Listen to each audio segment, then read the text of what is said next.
Muy buenas tardes, continuamos con esta reflexión acerca de los sacramentos. Ya hemos terminado los sacramentos de iniciación, que fue el bautismo, la primera comunión y la confirmación, y hoy iniciaremos con los sacramentos de salud. Entre los sacramentos de salud encontramos la unción de enfermos y la confesión o sacramento de reconciliación. Hoy quisiera centrarme más en este sacramento de la unción de enfermos. ¿De dónde viene? ¿Cómo se realiza? ¿Y cuáles son los nombres que ha recibido este sacramento? ¿Y quién lo puede recibir? El sacramento de la unción de enfermos es un acto litúrgico comunitario realizado por parte de la Iglesia, por el cual un sacerdote signa con el óleo sagrado a un fiel que está enfermo, en peligro de muerte o simplemente está por su edad avanzada en una situación vulnerable.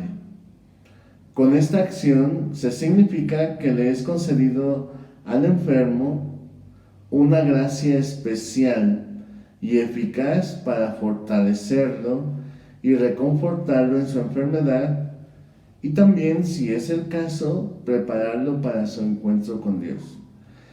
Es importante reconocer estos tres verbos porque hay algunas personas que piensan que con la unción de enfermos, al ponérselo, se va a curar de su enfermedad o sencillamente ese dolor que tiene pues va a desaparecer. Pero fíjense lo que está diciendo, lo que es el sacramento. Es para fortalecer y reconfortarlo en su enfermedad. Es decir, es un sacramento por el cual la presencia de Cristo, porque recuerden que en todos los sacramentos está Cristo presente, le ayuda a fortalecerlo para enfrentar su enfermedad. Y segundo, para reconfortarlo, es decir, para darle la paciencia necesaria para que pueda vivir con tranquilidad este momento de enfermedad, o también, ya si es una persona muy mayor, el momento de esta etapa de la vida. Dios, claro que puede conceder a alguna persona poderse curar a través de este sacramento, porque sabemos pues que Dios es Dios, pero no es el fin de este sacramento la salud de la persona, sino el poder recibir la presencia de Cristo. Sabemos pues que al igual que los demás sacramentos, la Iglesia Católica considera la unción de enfermos instituido por Cristo, quien según los textos bíblicos hizo participar a sus discípulos de este ministerio de compasión y de curación.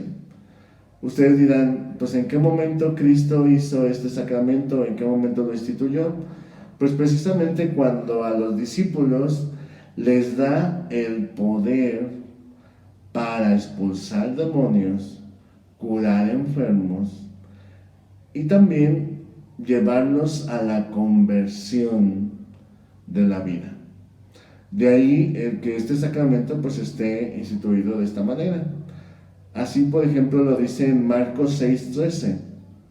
Y yéndose de allí, predicaron que se convirtieran, expulsaban a muchos demonios y ungían con aceite a muchos enfermos, y algunos de ellos se curaban. Es decir, no todos recibían la curación, sino algunos que era necesario para poder dar ese paso de fe. Se suele indicar un pasaje de la Epístola de Santiago como contexto de la función y efecto del sacramento. De hecho, los sacerdotes lo utilizamos cada vez que nosotros vamos y llevamos a cabo esta unción de enfermos y lo leemos de la siguiente manera. ¿Está enfermo alguno de ustedes? Llame a los sacerdotes de la iglesia para que oren sobre él y lo unjan con el óleo en el nombre del Señor. La oración de fe salvará al enfermo, y el Señor hará que se levante, y si hubiera cometido pecados, le serán perdonados. En resumen, esta carta habla precisamente de los efectos de este sacramento.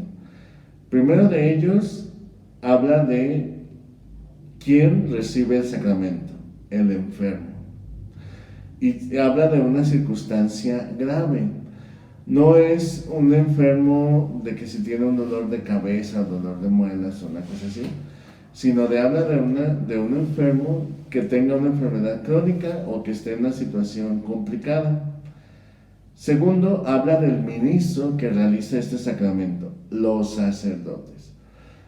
Es decir, los diáconos no pueden realizar este sacramento. Después habla de las dos partes principales del sacramento, para que oren sobre él y lo unjan con el óleo.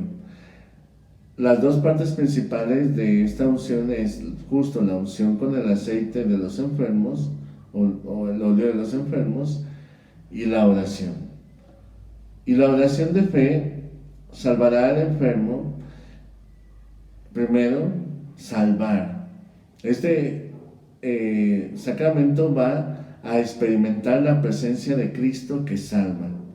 Segundo, a que se levante, es decir, que pueda afrontar su enfermedad, o en el caso que también Dios le conceda poderse curar, y también se le perdonan los pecados que hubiese cometido. Esto viene en la carta de Santiago, en capítulo 5, versículos del 14 al 15. El Concilio Vaticano II, en su Constitución sobre la Sagrada Liturgia, explicita que no solo es el sacramento de quienes se encuentran en los últimos momentos de su vida, como muchas personas lo han entendido, señalando que son oportunos para recibirlo en los tiempos de enfermedad o vejez. Hasta el Concilio Vaticano II, al sacramento se le conocía con el nombre de extrema unción, pues solo se le administraba in extremis, es decir, ante la inminente muerte de la persona. El cambio de sentido impuesto al sacramento por el concilio responde a la necesidad e importancia de asistir a los enfermos para que el Espíritu Santo los acompañe, los reconforte, de conformidad con el mandato de Jesucristo. En mi nombre impondrá las manos sobre los enfermos. Marcos 16, del 17 al 18.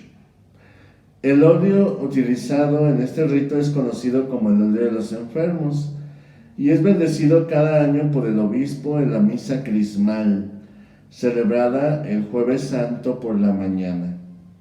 En el rito central del sacramento de la unción de los enfermos, el sacerdote traza con el aceite bendecido la señal de la cruz en la frente y en cada una de las palmas de las manos del enfermo, al tiempo que pronuncian las siguientes palabras: por esta sagrada unción y por su bondadosa misericordia, te conceda el Señor con la gracia del Espíritu Santo, para que libre de tus pecados, te conceda la salvación y te conforte en tu enfermedad. Amén.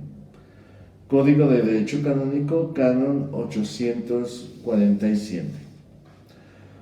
Desde los Santos Padres hasta la Reforma Carolingia, ¿cómo se ha desarrollado este sacramento a lo largo de la historia de la Iglesia? Por ejemplo, de los Santos Padres, la carta de Inocencio I a Gubbio, obispo de Umbría, del año 416, es el primer texto sobre la unción de enfermos, que cita expresamente el pasaje de Santiago.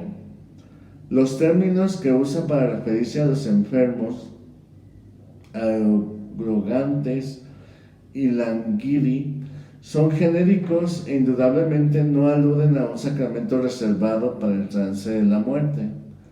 Se excluye en su recepción a los penitentes. La administración del sacramento corresponde ante todo a los sacerdotes, pero el Papa subraya que, como es natural, también los obispos tienen la potestad de ungir. En cambio, la bendición del óleo está reservada solamente al obispo. En cuanto a los efectos del sacramento, el Papa se limita a citar la epístola de Santiago 5, versículos del 14 al 15. La Carta de Inocencio I fue conocida en todo el occidente y aceptada como documento normativo. Posteriormente la recogieron la mayoría de las colecciones de cánones y en el año 868 la produjo literalmente el Concilio de Worms. Explicación progresiva. La explicación del significado del sujeto y de la oportunidad de la administración del sacramento se produjo de forma progresiva a través de la historia. La mención del sacramento entre los padres de la Iglesia fue esporádica y tardía. Cesáreo de Arles, en el año 542, fue el primero en aludir a la unción. Lo hizo en sus sermones, donde exhortaba a los enfermos a que pidan a los sacerdotes y no a los magos, ni adivinos, ni brujos, el óleo bendecido para ungirse.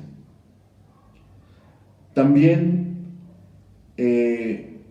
Cesáreo habló de los enfermos que podían ir a la iglesia. Se trataba, por tanto, de enfermedades leves. Jamás mencionó el peligro de muerte. Textos análogos aparecen en Eulogio de Noyon en el año 660 y en Jonás de Orleans en el 843. Beda el Venerable, en el año 735, relacionó el pasaje del Evangelio de Marcos 6:13, conclusión de que de los apóstoles impusieron el precepto de ungir a los procesos y a todos los demás enfermos con óleo bendecido por el obispo. Supuso que la enfermedad del cuerpo puede ir unida a un mal del alma y que podían aplicar el aceite no solo los sacerdotes, sino los demás cristianos, tanto ungiéndose y poniéndose en manos de Dios, y sobre todo haciéndose allegado a Cristo y poder pedir su intercesión. El perdón de los pecados graves no se logra mediante la unción y la oración, sino con el arrepentimiento y el sacramento de la confesión para poder recibir el perdón de Dios. A partir del siglo VIII, con la Reforma Carolingia, la unción de los enfermos sobre todo buscaba un cambio profundo en diversos aspectos. A partir de entonces ya son muchos los testimonios litúrgicos, pues se impusieron las órdenes que detallaban la forma a usar el rito. Hubo una mayor acentuación de la importancia que tiene el ministerio en la administración de los sacramentos. La bendición del óleo quedó entonces estrictamente reservada al sacerdote, sobre todo la cuestión de ser obispo en la misa del Jueves Santo. La unción se solemnizó notablemente en el siglo IX. En ciertas regiones participaban 7 sacerdotes, costumbre conservada por el rito bizantino. En algunas partes se repetía durante 7 días, se multiplicaron los ritos secundarios y se añadieron más oraciones. Se enumeraron las partes del cuerpo que debían ungirse, oponiéndose los rituales que escribían. 7 unciones: ojos, oídos, nariz, labio, riñones, pecho, manos y pies. Estos rituales aparecieron en Francia y en Alemania y se enumeraron también todos aquellos elementos necesarios para recibir este sacramento. Estos rituales aparecieron en Francia, Alemania y se consolidaron en Roma durante los siglos XII y XVIII. El cambio más profundo con respecto a la época precedente se debió a que la Reforma carolingia vinculó la unción de enfermos a los moribundos, poniéndola en estrecha relación con el viático y sobre todo con la penitencia de los enfermos en peligros de muerte. Esta vinculación modificó de forma de concebir el significado y los efectos de dicha unción. En adelante ya no fue sujeto el enfermo como tal, sino solo el enfermo que estuviera en peligro de muerte. Este cambio modificó precisamente el nombre de este sacramento, ya que no era el sacramento de los enfermos, sino el sacramento de los moribundos. De ahí el que se llamara extrema unción. El cambio más profundo con respecto a la época fue precisamente este nombre y sus efectos. El filósofo Pedro Abelardo en el siglo XII vinculó la unción de enfermos con la consagración del hombre a Dios a inicios de su vida cristiana. En el bautismo, etc. También la relación con la penitencia marcaría su tono de contrición y de preparación para la vida eterna, que empezaba ya a ser explicitado. Pedro Lombardo consideró la unción de enfermos como un sacramento de moribundos. Afirmó que debía administrarse al final de la vida y la llamó expresamente extrema unción. Le atribuyó un doble efecto: el perdón de los pecados y el alivio de la debilidad corporal del enfermo. El efecto espiritual se produce siempre, mientras que el corporal solo se da cuando es conveniente. Y esta parte es importante porque el efecto de este sacramento va a fortalecer al enfermo para poder enfrentar la situación de enfermedad que vive. No es solamente una cuestión de poderlo vivir al final de la vida. Buenaventura se expresó de manera similar. Lo presentó como el sacramento para el trance de la muerte e indicó que el sujeto de la unción no era el enfermo sino el moribundo. Tomás de Aquino escribió 2 tratados completos sobre la unción de enfermo, uno en su comentario a las sentencias y el otro en la Suma contra Gentiles. También la llama la última unción. No obstante, consideró la posibilidad de que el enfermo se cure y afirmó que puede repetirse la extrema unción si recae en la misma situación. El Aquinate concibió la extrema unción como un sacramento de curación, medicina, curatio sanatio, pero pensó primeramente en la curación espiritual, efecto principal al que se subordina la corporal. Dios ungió completa la curación iniciada por medio de la penitencia y libera al hombre del relato temporal, al tiempo que borra los pecados olvidados también por el enfermo. Juan Duns Scoto restringió todavía más el círculo de los que pueden recibir la extrema unción: el que se encuentra en un estado incapaz de cometer un solo pecado venial, los enfermos que están en agonía. Como es obvio, resulta imposible mencionar entre los efectos la curación corporal. Según él, la unción perdonaba todas las culpas veniales de cara a la entrada inmediata después de este momento de enfermedad hacia el trance final.